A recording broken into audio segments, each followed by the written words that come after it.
Hey girl, hey. Hey. It Hey. is the Hey Girl Hey podcast on Urban Media today. I am your radio chick, Kiki Brown. And I am the chatter chick, LaShawn Tipton. We're so happy to have I'm you the back. I know. And I'm your millennial chick, Jerry Tipton. We got to give Candy, she's the candy chick. The candy Well, chick.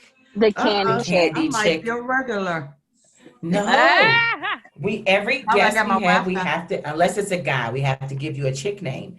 And Okay, so the candy chick, we give her candy the, chick. is y'all good with that? I'll take well, it. you know what? It's interesting because in your book, Candy, you said in your chapter 1, you said, Candy, who's that chick? Yeah, yeah. And I So I thought, kind how of coined interesting. it. We all are chicks here, but who is that chick, Candy? That chick Candy was the girl that grew up in Wilkinsburg. She was the Is Wait, that who spirituals really. who playing the in the DJ in background? the Okay, background? well, Who can is we the turn that down DJ? just a tad left, just a little bit, But because they can hear you. Sorry, babe. We almost done. she was like Okay. doing a sermon. She was like, it was that girl in Wilkinsburg. And it was I like, know, I know. You can hear the right. girl, I was like, she's about to preach it. Go on and preach it, So, Candy. Go on and so preach it. No, go there ahead. is a Sorry. difference between Candy and Carol. Yes.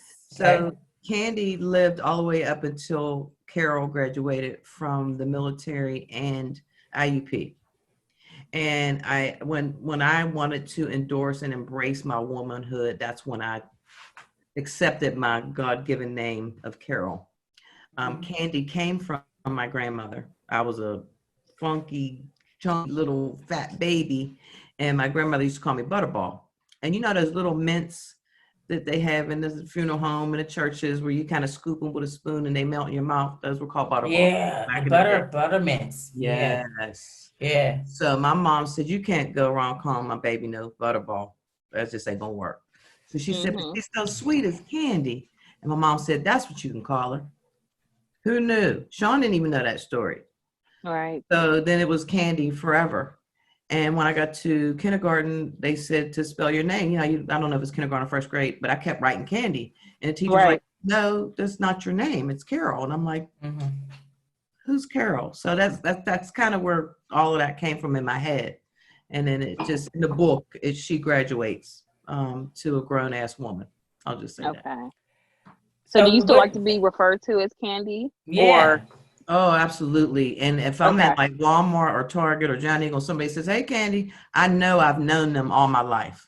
because Right. if they say Okay. Carol, that means you owe them some money, or it's Or like I'm a. grown, yeah. Mhm. Or they're going to hold me accountable, or I was mentoring them, or you know what I mean? It was a grown relationship then. Right. Well, Okay. Candy, what was it that sparked you to write the book? Like, what was it that made you say, you know what, I'm gonna write a book about this? You know what? In the beginning, 2009, actually, you're going to laugh because it was so long ago. I had a car accident and it was really bad. And I broke my neck, I fractured my hip. And at the time, I had all of these diaries. I had journals. Now I'm so old, I call them diaries. A journal for my job, a journal for my marriage, a journal for my son. I actually gifted him a journal of his life when he graduated high school. And I couldn't do much because I was in this contraption for a long time. So I started to read my own journals, and then I put them in chronological order. And I said, someone else, because I've always been a mentor in some form or fashion in my career, but I put them together and said someone else can learn from my mistakes. So that's where it all came from. And this is so difficult to make a book out of something. But I started one day with page 1 and I ended up on page 380 whatever, and I looked at my publisher. She's like, you got a book, girl? I said, ain't nobody gonna read my book. So the point was to finish it, not to sell it. And when I sold my 300th copy about a month or so All ago, right, I Yay. felt, and I had my third speaking engagement. Then I felt that mature. Oh, so there is a purpose. You do have an audience, and they do want to hear what you got to say. I mean, we yeah. all Right. have a book inside of us. It takes the Yes. courage to put your stuff out there because I was judged, and I left a lot of names out and a lot of stories out to protect a The lot of people. innocent. Right. Hmm. But I mean, it was purposeful. I needed to leave a footprint for my son, and he said, "Why are you doing this?" And I said, "So you can give my grandbaby something to read." So it was very personal. Yeah. Mhm. Very Right. personal. Right. How You long did it take you to write the book? So again, it is 2020. 2009 So is when she 2009 started, is when I right? thought about it, right? Right. So in about, yep, do the math, Kiki. No, she ain't. Yes, she ain't doing it with her finger. Yeah, I'm not good at math. But well, actually, 11 years. it took 9 because in that 10th year, Okay. it takes a long time to publish. I mean, you can see all these ads you want on TV and the internet about self-publishing. It's not that easy. I got to give a shout out to my publishers, Boss Lady, because I wanted a female Black publisher, and they were two amazing sisters that just took me through my inpatient journey because I'm a right now kind of person. So I wanted that whole right now in my hands the minute I gave them the manuscript, and it literally took about 7-8 months to get it to print. I mean, in print, I could brag a little. This is a lot of work. So I have a question for LaShawn. What was it about Candy's book that made you want to pick it up? Because you said you just started to read a lot of books during the quarantine, and what was it about her book that made you want to get into it? Well, when I got Candy's book, I read it, and especially during the quarantine, I started in the evening and I finished it, the whole book. I just read the whole thing. Read. It's not because it's an easy read. Don't be trying to put. I can read complex stuff too. You try to put it like you had big font in it and you use small words. That ain't what happened. I'm a reader. I'm here with it. Okay, yet I digress. Let me go back. But no. And what I read is because I know her personally, and I've been knowing Candy since I was 3 and she was 2. So, and then when I read it, I can see different parts of it. And you know how you know somebody, but you don't know what they're exactly what they're going through. Like I can tell the different parts when she said, okay, at this time I went to the service, but I didn't know what led her to go to the service. This time when I went to college, I didn't know what led her to go to that. And then in your book, Candy, you use a lot, when you were talking about leadership, I can definitely relate to all the things you said about leadership and working for different people.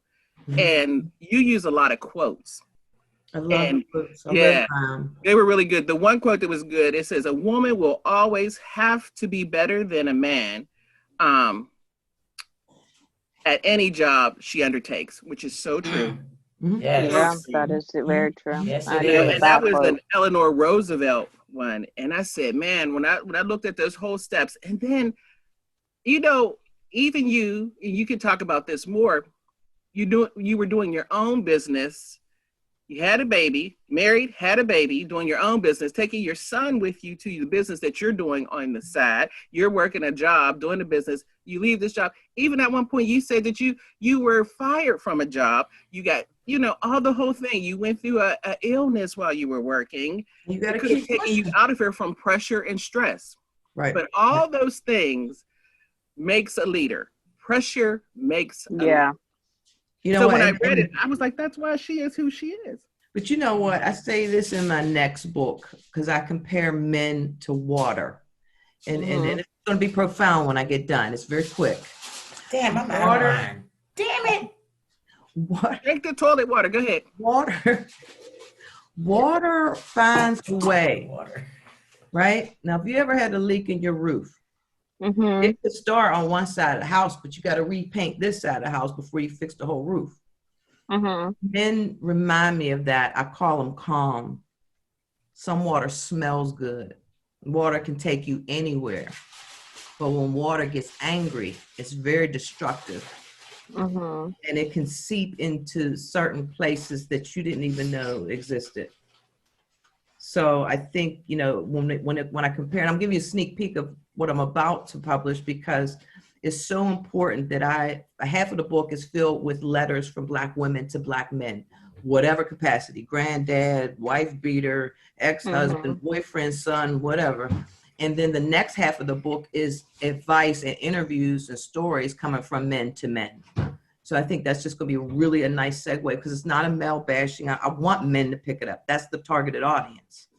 But for this book, what do you want someone to take away? Because you give actually pointers like 10 rules of engagement towards leadership. Absolutely. The struggles, the challenges of life. So what is it that you want people to take away and then expect from the next project? That you are way stronger than you think. I mean, every day we wake up, two things ain't gonna be changed. You're a female and you are Black. So in the introduction and actually in my dedication, I thanked all of those leaders that didn't save me a seat because I earned it myself. That didn't give me a voice because I had to find it myself. And I found a way to have students, not beneath me, students behind me learn the lessons that I learned, saying, don't do it this way. That's not smart. I was lazy. I was much brighter than I made myself, or I would have never went to college. But when I got to college, I was having so much fun. Shout out to IUP, because I got a minor in beer drinking, that I had to stop in the middle of my sophomore year and enlist because it saved my life. You know what I mean? I mean, but then I learned a lesson from that too, because when I graduated, I still owed them 6 years of my life. So what you get yourself into, you still got to finish and get yourself out of. That's one of those lessons in that book. But there's a lot of room for journaling, self-reflecting. I noticed that, and I really like that part about the journaling. But when you were talking about there's certain people that did not save you a seat, you had spoke about one of the bosses that you had that you did a report for her, and she ripped that report apart, and she used a red ink pen. And I totally relate to that, because the one place I was working and I had you come in and speak at that particular place, that boss right there, whew, I learned a lot from her, although she was very mean to me. But when you had spoke about that inside of your book, and what I want to know, what was her point and what did you get from that experience? She told me at the end that all she wanted me to do was stand up for what I had written on or originally submitted initially. But it took you 3 times. You had to humiliate me. You had to demean me. And I took it personal. She was white, I was Black, and it wasn't a white-Black thing. She said, "Trust me, you're gonna remember this lesson for the rest of your life." And as painful as it was, I was doing the middle finger, and I put it back to its original format, and she accepted it. But she had to teach me a lesson. And she was the only VP or C-level officer in a company that was so large. She had to have balls just like a man. I wasn't ready for that level of lesson. Jerry, I don't even know how old you are. How old are you, Jerry? 28. Okay, I was 23 years old, not ready for that level of lesson. Yeah, baby. And still in the military and still, relationship, so, your point, but the point taken. I won't use it's a difference when you have a white woman that's breaking you down to build you up versus a Black woman that's breaking you down to build you up. Yeah. And I definitely see that, because I think that the lesson, when a white woman breaks you down to build you up, you actually hold on to that lesson a lot harder and stronger than you do than a Black woman that builds you up. You can't. It depends. In a way, I see that, because it depends on where you're taking that lesson. If you're either going to take that lesson and say, we only have a minute and a half left. If you're going to take that lesson and say, you know what, I'm going to prove her ass wrong and make That's sure. Where I was. That's I'm where going to prove, I'll make sure. Or you're going to say, I'll make you proud. So either way, it's still a breakdown to build you up type situation. And you know what though, and I know we only got a couple seconds left, but one thing I do want to remind us as Black females to not be so hard on one another. Yes. We don't have to play tug of war every day. We don't. Yeah. When I ran my own nonprofit, I made sure that I made them feel as if I was working just as hard as they were.